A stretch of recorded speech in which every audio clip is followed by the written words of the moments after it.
Bonjour Kinshasa, bienvenue sur le plateau de OS Talk Show. C'est Perfecta Beladi et Madame Raïcha. Bonjour Madame. Bonjour. Vous allez bien? Oui, ça va et toi? Très bien, merci.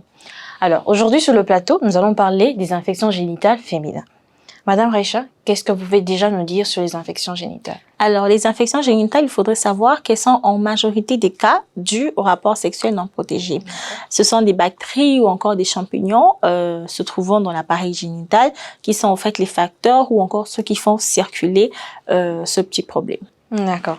Et qu'est-ce que vous pouvez me dire? Quelles sont les causes? Vous avez dit en majeure partie, c'est le rapport sexuel, mais seulement, ou bien il peut être, disons, les toilettes publiques, un truc du genre, les causes? Oui, j'ai dit en majeure principale parce que dans la grande partie ou encore la grande majorité des cas, ce qu'on trouve, c'est dû au rapport sexuel. Mais encore, il y a par exemple, comme tu viens de le dire, des toilettes malpropres, qui ne sont pas bien nettoyées, une mauvaise hygiène personnelle de la personne peuvent aussi causer ce qu'on appelle les infections génitales. D'accord. Alors, comment cela se diagnostique-t-elle?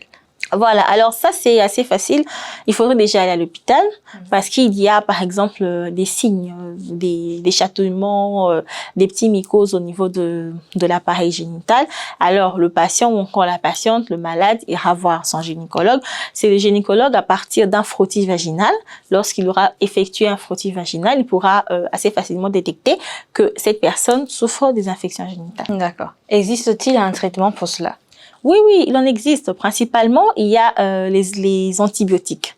Généralement, en tout cas, les médecins, ils prescrivent des antibiotiques. Mais après, il faut savoir que ça dépend du niveau d'infection parce qu'il y a des antibiotiques qu'on peut prendre oral quand c'est pas très fort, quand c'est pas à très grande portée. Mais encore, quand ce sont des infections accumulées ou encore assez poussées, on passe au niveau des seringues, des cures. Donc là, ça se décide au niveau du médecin. D'accord. Merci beaucoup pour toutes ces informations aujourd'hui. Merci beaucoup. C'était OS Talk Show. On se retrouve très prochainement sur un autre sujet. Merci. Bye.